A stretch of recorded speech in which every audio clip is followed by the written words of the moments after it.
Well, folks, here we go. Here we go. My granny had a saying she used to say all the time when I was a little girl. What's done in the dark will come to the light. And I tell you, the older I get, the more that saying rings true. Here we have the two poster child for not being truthful with the people. Nathan Wade and Fani Willis. Just to read these headlines right here from the Atlanta Journal-Constitution. Defense says cell phone data raises questions about the start of the Willis-Wade relationship. Now, why is this significant? It's because these two dodo birds got on that witness stand, took the oath, and they said something contrary to what the cell phone data says. Now let's get into it. These cell phones that we have, folks, don't sleep on them. Some people think they're just for entertainment purposes, for you to pass the time on social media, for you to send little memes and jokes to your friends through text, and occasionally talk on the phone. Well, they're much more than that. Much, much more than that. Really, they're surveillance tools that at any moment can tell the truth on you when you just want to plead the fifth. Now, unfortunately for these two, they did not plead the fifth, and what they said is contrary to what the cell phone tower transmissions say. Nathan Wade appeared to make at least 35 visits to the neighborhood where Fani was living before her office hired him to lead Fulton County's election interference prosecution against President Trump. The filing by attorneys for President Trump leads or raises fresh questions about the relationship between these two prosecutors,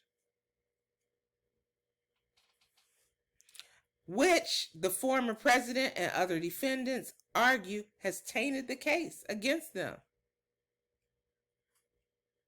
Basically, they want Fani Willis and her office disqualified from trying this case. Now, what the cell phone tower pings tell us is a different picture than what Nathan Wade and what Fani Willis said on the witness stand. Now, let's just get into it.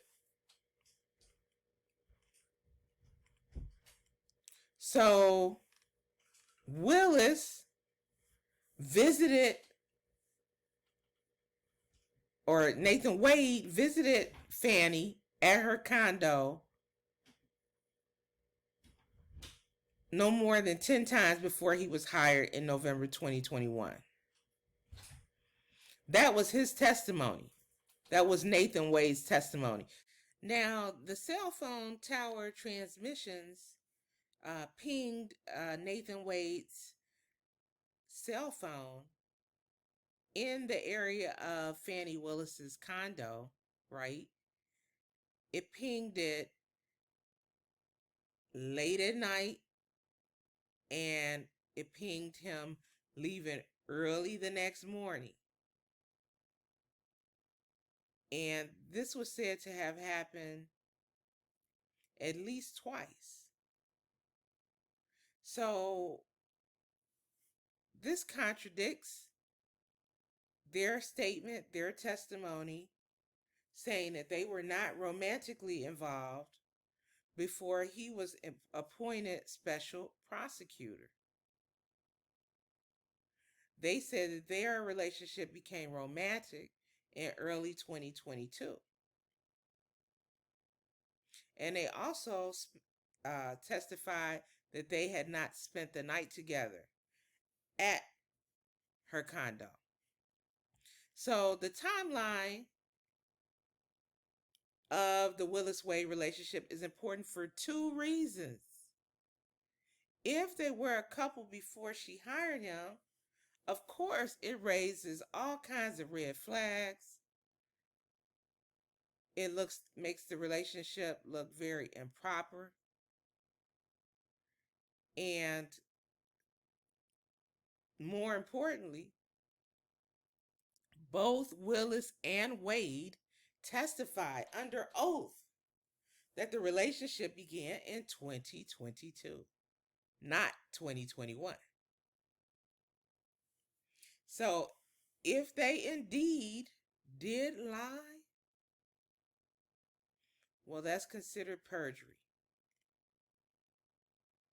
That would constitute perjury. Excuse me, you guys. Now, the other thing is the cell phone, which is pretty much a mini surveillance tool that each of us carry, right?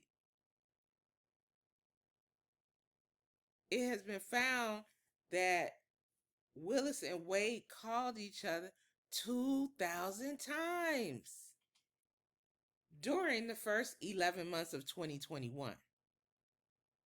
You see how that timeline is? 2021 is when they were not supposed to have been romantically involved.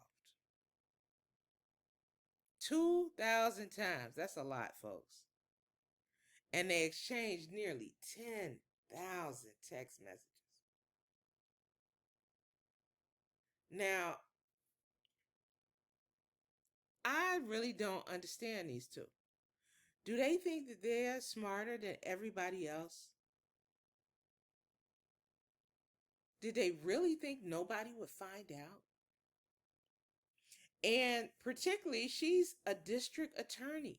Doesn't she know about all the types of surveillance that are done on people and their cell phones? Their cell phone transmissions? The possibilities to do, to find information using people's cell phones? I just really don't understand. She, of all people, should know the capabilities of being found out in a lie based upon the cell phone. It is very interesting as this case goes on. Here we have Fani Willis